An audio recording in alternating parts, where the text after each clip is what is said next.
നമസ്കാരം. വാഹന അപകടത്തിൽ പരിക്കേറ്റ് ആശുപത്രിയിലെത്തിച്ച യുവാവ് മരിച്ചെന്ന് ഡോക്ടർമാർ വിധിയെഴുതി. പിന്നാലെ മൃതദേഹം മോർച്ചറിയിലേക്ക് മാറ്റി.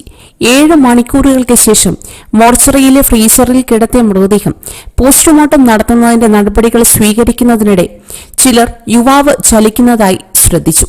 ഇതോടെ വൻ ടിസ്റ്റിനാണ് ആശുപത്രിയിൽ കളമൊരുങ്ങിയത്. ഉത്തർപ്രദേശിലെ മൊറാദാബാദിലാണ് അമ്പരിപ്പിക്കുന്ന സംഭവം നടന്നത്.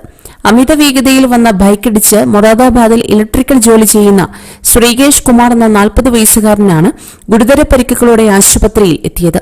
വ്യാഴാഴ്ച രാത്രിയാണ് ജില്ലാ ആശുപത്രിയിലേക്ക് ഇയാളെ കൊണ്ടുപോയത്. ആശുപത്രിയിൽ ഇയാളെ പരിശോധിച്ച ഡ്യൂട്ടിയിലുണ്ടായിരുന്ന ഡോക്ടർമാർ യുവാവ് മരിച്ചതായി അറിയിച്ചു. അടുത്ത ദിവസം പോസ്റ്റ്മോർട്ടം നടത്തുന്നതിന് മുന്നോടിയായി മൃതദേഹം മോർച്ചറിയിലെ ഫ്രീസറിലേക്ക് മാറ്റി. ഏകദേശം 7 മണിക്കൂറിന് ശേഷം മൃതദേഹം തിരിച്ചറിഞ്ഞ് പോസ്റ്റ്മോർട്ടത്തിന് സമ്മതപത്രം ഒപ്പിടാനായി കുമാറിന്റെ ഭാര്യ സഹോദരി മധുബാല എത്തിയപ്പോഴാണ് യുവാവിന്റെ ശരീരം ചലിക്കുന്നതായി ശ്രദ്ധിച്ചത്. ഇവർ മറ്റു കുടുംബാംഗങ്ങളെ വിളിച്ചു വരുത്തി. അവർ ഡോക്ടർമാരെയും പോലീസിനെയും വിവരം അറിയിച്ചു. പിന്നാലെ ഫ്രീസറിൽ നിന്ന് യുവാവിനെ ജീവനോടെ പുറത്തെടുത്ത ശേഷം മീററ്റിലെ ആരോഗ്യ കേന്ദ്രത്തിലേക്ക് മാറ്റി. യുവാവിന് ഇതുവരെ ബോധം വന്നിട്ടില്ലെങ്കിലും അപകടനില തരണം ചെയ്തതായി ഡോക്ടർമാർ വ്യക്തമാക്കിയെന്ന് കുടുംബാംഗങ്ങൾ അറിയിച്ചു. കൂടുതൽ വാർത്തകൾക്കായി ഈ ചാനൽ സബ്സ്ക്രൈബ് ചെയ്യുക.